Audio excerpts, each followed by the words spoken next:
اور وراثت میں جتنی جلدی ہو سکتی ہے کرنی چاہیے. وراثت جیسے ہی کسی کا انتقال ہو جائے فوراً ہی تقسیم کرنی چاہیے. بے شک ایک دوسرے کے ساتھ رہے لیکن تقسیم کر دینا چاہیے. ہر ایک کو حصہ معلوم ہو کہ یہ چیزیں میری ہے, یہ چیزیں فلانے کی ہے.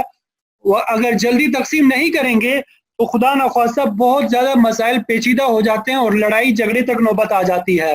ٹھیک ہے. اب یہ مفقود کے بارے میں تیسری بحث متفرقات میں مفقود کے بارے میں ہے. بس یہ ختم ہونے والے ہیں انشاءاللہ, 2-3 منٹ لوں گا آپ کے. مفقود اصل میں ایسے شخص کو کہتے ہیں جس کا پتہ ہی نہ ہو کہ وہ فوت ہو چکا ہے, مر چکا ہے, زندہ ہے یا کیا ہے, مل ہی نہیں رہا, غائب ہے, بالکل کسی کو پتہ نہیں ہے, تو اسے مفقود کہتے ہیں. تو اس کے بارے میں دیکھیں آدھی لائن ہے, حی فی مالہ و میت فی مال غیرہ, کہ اپنے مال میں وہ کیا ہے, زندہ ہے, اپنے مال میں وہ زندہ ہے. اور میت فی مال غیرہ, دوسرے کے مال میں وہ کیا ہے, وہ فوت ہو چکا ہے. تو حی فی مالہ کا مطلب یہ ہوا کہ اس کے مال کو اگر ایک بندہ مفقود ہو جائے, گم ہو جائے, تو اس کے مال کو تقسیم نہیں کیا جائے گا. اس کے مال کو کیا کیا جائے گا, تقسیم نہیں کیا جائے گا, کیونکہ وہ زندہ ہے اور زندہ کے مال کو تقسیم نہیں کیا جاتا. ومیت فی مال غیرہ کا مطلب یہ ہے کہ وہ اگر گم ہو جائے, اس کے کسی مورث کا انتقال ہو جائے تو اس کو حصہ نہیں ملتا, اس کو حصہ نہیں ملتا. البتہ چونکہ احتمال ہوتا ہے کہ مفقود واپس آ جائے زندہ, تو اس وجہ سے کہا جاتا ہے کہ اس کے حصے کو امانتاً کسی کے پاس رکھوا دیا جائے. تو اگر وہ آ گیا تو اس کو دے دیا جائے گا, اگر وہ نہیں آیا تو پھر دیگر ورثہ میں اس کو تقسیم کیا جائے گا. ٹھیک ہے. تو مفقود کے اتنے احوال ہمیں وراثت میں درکار ہوتے ہیں, وہ ہم نے دیکھ لی ہے. بقیہ اس میں بہت تفصیلات بھی ہے, وہ فقہ سے متعلق ہے. ٹھیک ہے. یہ تفصیل میں نے لکھ بھی لی ہے مختصراً.